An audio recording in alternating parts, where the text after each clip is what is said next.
Hello friends, my name is Amit Kumar Dixit. मैं आपका अपने प्यारे से channel EWA education with Amit Dixit में स्वागत करता हूँ। आज हम लोग अपने इंट्रोडक्शन टू ट्रिग्नोमेट्री चैप्टर जो पढ़ रहे हैं 8 चैप्टर नंबर 8 है, उसके हम लोग आज तीसरे पार्ट को पढ़ेंगे। पहले पार्ट में हमने बेसिक कॉन्सेप्ट पढ़े, दूसरे पार्ट में हमने एक्सरसाइज 8.1 का पहला क्वेश्चन किया। अब हम लोग एक्सरसाइज 8.1 के क्वेश्चन नंबर 2 को पढ़ेंगे। क्वेश्चन नंबर 2, 3, 4 को पढ़ेंगे। आज समझें कि इस एक्सरसाइज में मेन क्या है, मेन कॉन्सेप्ट क्या है, मेन चीजें क्या पढ़नी है, किस तरीके से हम किसी भी उसमें वैल्यू को निकालते हैं। अब हम लोग यहाँ पे अपना स्टार्ट करते हैं एक्सरसाइज 8.1 के सेकेंड क्वेश्चन को। फर्स्ट क्वेश्चन मैंने किया था, फर्स्ट क्वेश्चन तो मैंने आपको बताया था, समझाया था बहुत आराम से। आप सभी से यही उम्मीद करता हूँ कि आपको हमारे पार्ट्स, हमारे लेक्चर्स बहुत अच्छे से समझ में आ रहे होंगे और आप अपने घर पे बहुत अच्छे से पढ़ाई कर रहे होंगे। अगर आप मैथ को, मैं हर लेक्चर में यही बात कहता हूँ कि अगर मैथ को आप टाइम नहीं देंगे, मैथ पे अगर प्रैक्टिस नहीं करेंगे, क्योंकि मैथ एक ऐसा सब्जेक्ट है जिसमें प्रैक्टिस होनी है और कुछ नहीं। मैथ जो है अब लोगों से प्रैक्टिस मांगता है। अगर आप ध्यान से प्रैक्टिस नहीं करते हैं, मैथ अगर ध्यान से प्रैक्टिस नहीं करेंगे तो मैथ में आपको दिक्कत होगी। अगर आप टाइमली प्रैक्टिस करते हैं, रिवीजन करते हैं, तो आपको कोई भी दिक्कत नहीं होगी। आज हम लोग 8.1 को स्टार्ट किया है। 8.1 के सेकेंड क्वेश्चन को आज पढ़ेंगे। सेकेंड, थर्ड, फोर्थ कोशिश यही रहेगी कि 3 क्वेश्चन एक लेक्चर में कंप्लीट हो जाए। बट जैसा टाइम रहेगा, क्योंकि कोई भी लेक्चर हमें लेंथी नहीं करना है, कितने भी पार्ट वाइज चले जाए, लेंथी 15 to 20 मिनट ज्यादा नहीं करना है, क्योंकि इसलिए फिर आप भी बोर होने लगते हैं और आपको भी दिक्कत होती है। तो मजे मजे हम लोग पढ़ेंगे और इतना आपसे रिक्वेस्ट करता हूँ कि आप जितना भी पढ़ें उतना बिल्कुल आराम बिल्कुल इजी वे में पढ़ें और अपनी चीजों को ध्यान रखें, चीजों को समझें। चीजों को रटने की जरूरत नहीं है, लिखने की जरूरत नहीं है। जितना हो सके उसे समझने की कोशिश करें, उसे क्लियर कॉन्सेप्ट अपना जो होता है वो क्लियर करें। आप सभी से उम्मीद है कि आप हमारे लेक्चर को बहुत प्यार देंगे। आगे बढ़ते हैं। 8.1 के दूसरा क्वेश्चन है, इन द ट्रायंगल फिगर दिया गया है आपको 10p, एक फिगर दिया गया है, एक इधर 12 है, इधर 13 सेंटीमीटर है, ये भी सेंटीमीटर है, ये पी क्यू है, ये आर है। ये एक फिगर दिया गया है जिसमें हमें फाइंड आउट करना है 10p माइनस कॉट, इसकी वैल्यू फाइंड आउट करनी है। अब हमें क्या करना है, क्या क्या दिया गया है, गिवन दिया गया है, क्वेश्चन की सॉल्यूशन करना है। गिवन है पी क्यू बराबर 12 सेंटीमीटर और पी आर बराबर दिया गया है 13 सेंटीमीटर। पी क्यू 12 सेंटीमीटर और पी आर बराबर दिया गया है 13 सेंटीमीटर। अब हमें क्या करना है, हमें थीटा पहले नंबर में देना है, क्योंकि इसमें लेंथ के हिसाब से दिया गया है, थीटा से कोई मतलब ही नहीं है, तो हम थीटा तो अपना कॉमन ही लेते हैं। थीटा के जस्ट सामने परपेंडिकुलर, परपेंडिकुलर क्या हो गया, ये हो गया, ये हो गई हाइपोटेन्यूस और ये हो गया बेस। परपेंडिकुलर के जस्ट सामने हाइपोटेन्यूस, हाइपोटेन्यूस के जस्ट नीचे या थीटा के जस्ट नीचे क्या होता है, बेस। हमने जो प्रीवियस लेक्चर, फर्स्ट लेक्चर पढ़ा था, उसमें मैंने आपको तीनों चीजें पहचानने की तरीका बताया था कि परपेंडिकुलर कैसे पहचानते हैं, हाइपोटेन्यूस कैसे पहचानते हैं और बेस कैसे पहचानते हैं। थीटा के जस्ट सामने परपेंडिकुलर, परपेंडिकुलर के जस्ट सामने हाइपोटेन्यूस और थीटा के जस्ट नीचे क्या होता है, बेस होता है। अब आगे बढ़ते हैं। इसमें परपेंडिकुलर दिया गया, हाइपोटेन्यूस दिया गया, बेस नहीं दिया गया है। अब हम तीनों फार्मूलों को एक बार रिवाइज करते हैं, लिख करके देखते हैं, फिर आगे बढ़ते हैं। हमने आपको बताया था मेन फार्मूला हमारा क्या होता है, hypotenuse equal to base square plus perpendicular का स्क्वायर। हाइपोटेन्यूस में हम लोग बेस और परपेंडिकुलर के स्क्वायर को क्या कर देते हैं, ऐड कर देते हैं। मतलब जब हम लोग हाइपोटेन्यूस, हम लोग उसकी मेन पार्ट क्या होता है, सबसे बड़ी चीज अगर देखें तो हाइपोटेन्यूस होती है। जब हाइपोटेन्यूस बड़ी होती है तो हाइपोटेन्यूस के साथ हम लोग क्या करते हैं, हाइपोटेन्यूस जब निकालते हैं तो बेस और परपेंडिकुलर को क्या कर देते हैं, ऐड कर देते हैं। जब हम इसे ऐड करेंगे तो हाइपोटेन्यूस मिल जाएगी। अब हमने आपको ये बताया था जब हाइपोटेन्यूस के अलावा परपेंडिकुलर को निकालेंगे तो हम क्या करेंगे, हाइपोटेन्यूस से परपेंडिकुलर को क्या कर देंगे, माइनस कर देंगे। और जब हम लोग बेस को निकालेंगे तो परपेंडिकुलर को माइनस कर देंगे। आप करके देखते हैं, जैसे हमें बेस निकालना है, तो base square H square minus P square. जब हम पी स्क्वायर निकालेंगे तो H square minus B square. हमें क्या करना है, बेस और परपेंडिकुलर को माइनस करते रहना है। हाइपोटेनस से बेस और परपेंडिकुलर को क्या करना है, माइनस करते रहना है। अगर हम लोग बेस निकालेंगे तो हाइपोटेनस से परपेंडिकुलर को माइनस कर देंगे, जब परपेंडिकुलर निकालेंगे तो हाइपोटेनस से बेस को माइनस कर देंगे। आगे बढ़ते हैं, तो हमें यहाँ पे क्या निकालना है, बेस निकालना है, मतलब हमें अपना सेकंड फार्मूला लगाना है, बी स्क्वायर बराबर H square minus T square. अब आप ये ध्यान रखें, क्योंकि देखिएगा हाइपोटेनस की वैल्यू भी आपको ज्यादा दी जाएगी, ऐसा नहीं हाइपोटेनस की वैल्यू कम होगी, हाइपोटेनस की वैल्यू ही ज्यादा होगी, इसीलिए हाइपोटेनस से परपेंडिकुलर को माइनस करेंगे। अब देखिए इसमें हाइपोटेनस की वैल्यू कितनी दी गई, 13 का स्क्वायर माइनस परपेंडिकुलर की वैल्यू दी गई है 12। 13 की मल्टीप्लाई करोगे 169, 12 की 144। अब अगर हम इसे माइनस करें 169 से 144 को माइनस करते हैं तो इधर बचता है 5, इधर बचता है 2, मतलब कितना बचता है यहाँ पे 25। ये हमारा क्या आया, बी का होल ऑफ स्क्वायर, बी का स्क्वायर, बी का स्क्वायर अब हटाएंगे तो यहाँ पे हो जाएगा 25। 5 है, अगर यहाँ पे करके दिखाते हैं आपको 25, जब ये स्क्वायर हटाओगे तो यहाँ पे अंडर रूट चढ़ जाएगा, और अंडर रूट 25 किसका होता है वैल्यू, 5 का। तो ये हमें क्या मिल गई, ये हमें मिल गई 5 सेंटीमीटर, और ये हमारी क्या है, बेस। हमें बेस मिल गया।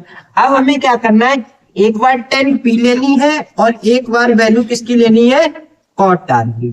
एक इन दोनों को एक दूसरे से माइनस करना है। 10 पी की वैल्यू हमारी क्या हो जाएगी, अब हम यहाँ पे लिखते हैं पी बी पी, पंडित बद्री प्रसाद हर हर बोल बोल, पाकिस्तान भूखा प्यासा हिंदुस्तान हरा भरा। इन दोनों टेक्निक से मैंने आपको याद कराया, पाकिस्तान भूखा प्यासा हिंदुस्तान हरा भरा, पंडित बद्री प्रसाद हर हर बोल। अब हमें क्या करना है, यहाँ पे होता है साइन का टर्म, यहाँ पे कॉस का टर्म होता है, यहाँ पे टेन का टर्म होता है, यहाँ पे कॉसेक का टर्म होता है, यहाँ पे सेक का टर्म होता है, यहाँ पे किसका टर्म होता है, कॉट का टर्म होता है। कॉसेक सेक कॉट तीनों का टर्म, ऊपर साइन कॉस टेन। ये चीज तो आपको कंपलसरी याद ही करनी पड़ेगी, ये कोई रटने का तरीका नहीं है, रट नहीं सकते इसे। अगर आप भूल जाएंगे तो आपको दिक्कत हो जाएगी। Sine cos tan cosec sec cot, sine cos tan cosec sec cot. और उसका ये हमने आपको प्रीवियस फर्स्ट लेक्चर में बताया था, ये एक दूसरे के रेसिप्रोकल होते हैं। मतलब साइन की बात करें तो पी अपान एच करेंगे, और कॉसेक की बात करेंगे तो एच अपान पी, मतलब साइन के ही टर्म को पलट देना है हमें। तो कॉसेक की बात कर लेंगे। अब हमें यहाँ पे 10 निकाला है, तो 10 का मतलब पी अपान बी। अब थीटा क्या दिया गया है, थीटा हमें दिया गया है पी, मतलब हमें क्या लेना है, थीटा ये लेना है। थीटा जो हम ये और ये लेते हैं, तो हमने आपको प्रीवियस लेक्चर फर्स्ट लेक्चर में ये बताया था कि जब हम थीटा ये और ये लेते हैं, ये दोनों में से कोई थीटा लेते हैं तो हम लोग का हाइपोटेनस नहीं चेंज होता है। जब थीटा ये और ये लेंगे तो हाइपोटेनस हमारी नहीं चेंज होगी। और जब हम थीटा ये राइट एंगल, ये हमने बताया था आपको फर्स्ट लेक्चर में, ये बताया था कि ये राइट एंगल होता है। और राइट एंगल कितने डिग्री का होता है, राइट एंगल 90 डिग्री का होता है। राइट एंगल 90 डिग्री, और परपेंडिकुलर का मतलब ही होता है कि वो कहीं पे भी 90 का एंगल क्रिएट कर रहा हो। मतलब कोई भी लाइन पड़ी है उस पे ये जो सीधी लाइन अगर पड़ जाए, कोई भी लाइन पे यदि सीधी लाइन पड़ती है तो ये कितने, जैसे ये एक लाइन पड़ी हुई है, यहाँ पे अगर हम एंगल देखें तो यहाँ पे एंगल आपको 90 का ही मिलेगा। एक लाइन पे हाफ 90 इधर पार्ट होता है और 90 इधर पार्ट होता है, तो ये 90 कितना हो जाता है 180।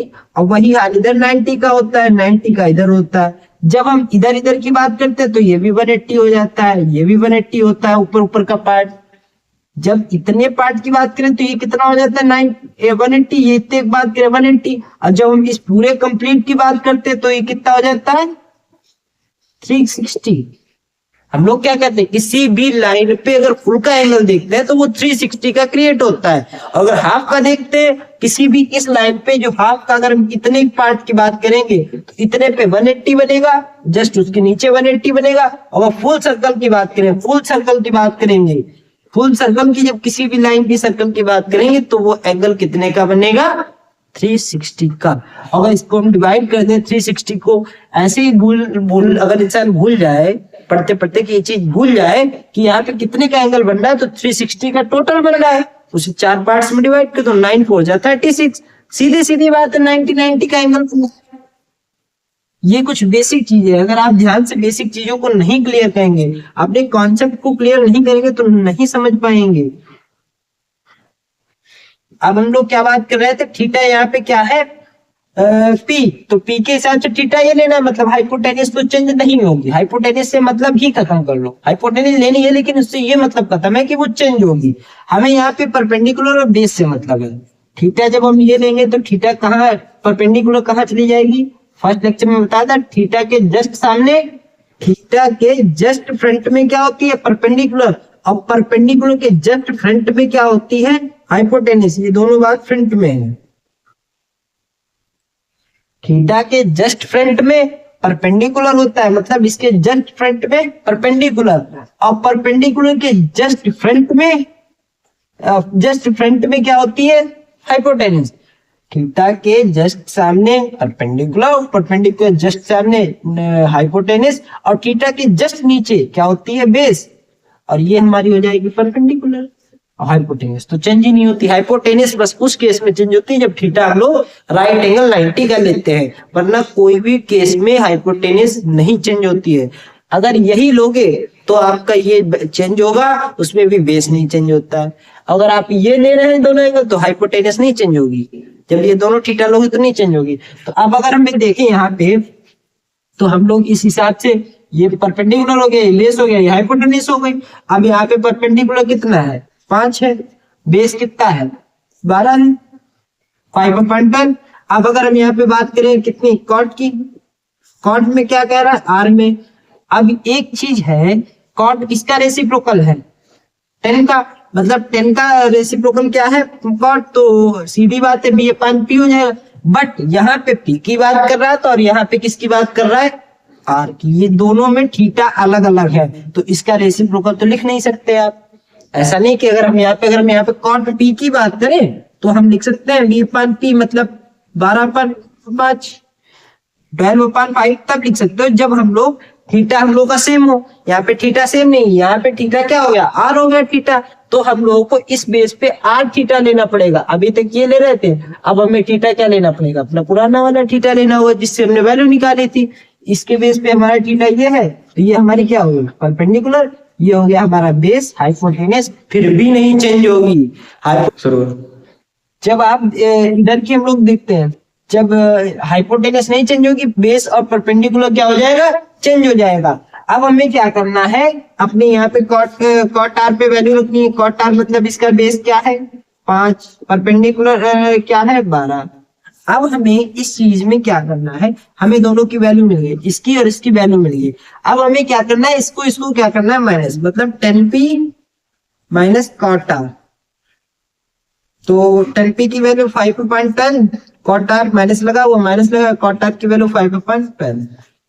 अगर यहाँ पे देखें तो ये 12 हो गया, 5 - 5 क्योंकि एलसीएम सेम है, सीधी बात 5/0, 12 बराबर 0 हो गई। हमें ये आंसर क्या मिल गया, 0। अगर इसकी वैल्यू हम लोग रखेंगे तो यहाँ पे क्या हो जाएगा, 0। कि अगर इस ट्रायंगल में जो वैल्यू दी गई है उस पर 10p माइनस कॉट आर करेंगे तो उसकी वैल्यू क्या हो जाएगी, फुल 0 हो जाएगी। आगे बढ़ते हैं, नेक्स्ट क्वेश्चन करके देखते हैं अपना।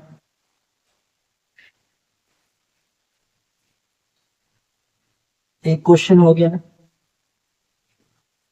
हमने आपको पहले भी बताया कि सबसे ज्यादा यूज होने वाली यहाँ पे क्या है, पाइथागोरस थ्योरम। पाइथागोरस थ्योरम बहुत ज्यादा यूज होने वाली चीज है इस पूरी ट्रिग्नोमेट्री में। Pythagoras theorem, sine cos tan, PVP, HHB वाला जो फार्मूला है, पंडित बद्री प्रसाद हरर पोल, पाकिस्तान भूखा प्यासा हिंदुस्तान हरा भरा वाला ये जो फार्मूला है, आप जिस बेस पे याद रखें, कोई जरूरी नहीं है आप पाकिस्तान भूखा प्यासा हिंदुस्तान हरा भरा याद रखें। कुछ लोग नहीं कहते हैं भाई हमें नहीं इसे याद रखना है, हमें इस बेस पे याद रखना है, पंडित बद्री प्रसाद हर हर बोल, ऐसे याद कर लो। याद आपको करना है, समझना आपको है, हमें आपको समझाना है। हमारा काम आपको किसी भी चीज को क्लियर समझाना है, कॉन्सेप्ट को क्लियर करना है। आपका काम समझना है, आपका काम चीजों को याद रखना है। अगर आप ध्यान से नहीं करेंगे तो आप नहीं कर पाएंगे। मैथ प्रैक्टिस मांगती है, मैं फिर से कहता हूँ कि मैथ प्रैक्टिस मांगती है। मैथ में प्रैक्टिस अगर आप नहीं देंगे तो आप मैथ को सॉल्व नहीं कर पाएंगे। नेक्स्ट क्वेश्चन देखते हैं हम लोग का। तीसरा क्वेश्चन जो है, तीसरा क्वेश्चन, इफ साइन ए बराबर 3/4 है, तो कैलकुलेट करना है हमें, क्या करना है, कैलकुलेट करना है cos A and tan A। अगर हमें ये पता है, साइन ए पता है, तो हमें cos A और tan A के पार्ट को क्या करना है, निकालना है। साइन पता है, cos और tan के पार्ट को निकालना है। तो हमें पहली बात तो ये पता है, सॉल्यूशन करते हैं। साइन ए बराबर 3/4, तो साइन का मतलब क्या होता है, P/H। साइन का मतलब होता है P/H। तो परफेक्ट किसी भी कोई एक ट्रायंगल बनाते हैं, ट्रायंगल यहीं पे बना लिया, यहाँ पे नाम दिया ABC। थीटा क्या है, यहाँ पे थीटा क्या है, A। थीटा मतलब ये लेना है। इसके हिसाब से परपेंडिकुलर क्या हुआ, ये, तो परपेंडिकुलर वैल्यू ये है, हाइपोटेनस की वैल्यू कितनी है, 4। ये हो गई 3 और 4। परपेंडिकुलर की वैल्यू ये हो गई, हाइपोटेनस की वैल्यू ये हो गई, परपेंडिकुलर हाइपोटेनस, ये परपेंडिकुलर ये हाइपोटेनस। हमें क्या निकालना है, बी निकालना है। कौन सा फार्मूला लगेगा, ये वाला फार्मूला इसमें भी लगेगा। तो यहाँ पे बेस निकालो, बी स्क्वायर बराबर H square minus P square. हमेशा ध्यान रखो, जब हाइपोटेनस के अलावा कोई चीज निकालनी पड़ेगी, तो हाइपोटेनस की वैल्यू जो होगी वो खुद ही लार्ज दी जाएगी। आपको उसे कुछ भी मतलब नहीं। हाइपोटेनस की वैल्यू बड़ी है, परपेंडिकुलर छोटी है, तो वही आपको करना है, हाइपोटेनस से परपेंडिकुलर को घटा देना है, सब्सट्रैक्ट कर देना है, बड़ी से छोटी को सब्सट्रैक्ट करना है। तो यहाँ पे करें तो एच स्क्वायर मतलब 4 का स्क्वायर माइनस 3 का स्क्वायर, तो 4 का स्क्वायर माइनस 3 का स्क्वायर, 4 4 जा 16, 3 3 जा 9, बी का स्क्वायर, तो यहाँ पूछेगा 9 7 होता है 16, बी बराबर हो जाता है √7, क्योंकि यहाँ पे बी स्क्वायर हटाओगे तो ये बी स्क्वायर की वैल्यू आई है। अगर यहाँ पे हम देखें तो बी स्क्वायर बराबर 7 आया है, तो इसका स्क्वायर जब हटाओगे तो यहाँ पे √ चढ़ा देना है। आपको क्या करना है, ये क्या आ गया, बेस आ गया आपका √7, बेस आ गया। अब हमें क्या करना है, यहाँ पे क्या क्या फाइंड आउट करना है, क्या क्या कैलकुलेट करना है, cos A बराबर क्या होता है, B/H। थीटा इसमें क्या दिया गया है, A, तो मतलब यही थीटा लगना है। तो B बेस इसका क्या है, √7 अपॉन हाइपोटेनस कितनी है, 4 4। अब हम क्या बात करेंगे, 10 10 में 10 का मतलब होता है P/B। थीटा इसमें क्या दिया गया, A, तो हमें थीटा यहाँ पे भी नहीं चेंज करना, तो परपेंडिकुलर इसका 3 हो गया, और बेस कितना हो गया, √7। क्या समझ में आया, इतनी बात आपको क्लियर है कि मतलब जब हमें ये देखना है परपेंडिकुलर हाइपोटेनस बेस क्या लिया गया है। क्वेश्चन नंबर एक और करके देखते हैं, एक क्वेश्चन और करके देखते हैं, सॉल्व करके देखते हैं। अगर आप चीज को नहीं समझेंगे, आप अगर चीज को नहीं देखेंगे, करके नहीं देखेंगे, तो आप कुछ भी नहीं कर पाएंगे मैथ में। और मैथ में आपको सबसे पहले भी बताया है, अभी भी बता रहा हूं कि मैथ में प्रैक्टिस करके देखो। प्रैक्टिस एक बात भी कही गई है, किसी बहुत अच्छे इंसान ने कही है कि प्रैक्टिस मेक्स पर्सन परफेक्ट। अभ्यास मनुष्य को कुशल बनाता है। मैं आपसे यही उम्मीद करता हूँ कि हमारे पढ़ाए हुए सारे लेक्चर्स आपको बहुत अच्छे से समझ में आ रहे होंगे। आप सभी से यही विदा लेता हूँ, और आप सभी से उम्मीद है कि आप हमारे चैनल को लाइक, सब्सक्राइब एंड शेयर जरूर करेंगे। जो सीबीएसई बोर्ड के बच्चे क्लास 10 की तैयारी कर रहे हैं, आप ये वीडियो उन तक पहुंचाएं और उनकी बहुत अच्छे से मदद करें। धन्यवाद। हमारे चैनल को ऐसे ही प्यार देते रहें, लाइक शेयर एंड सब्सक्राइब जरूर करें। थैंक्स।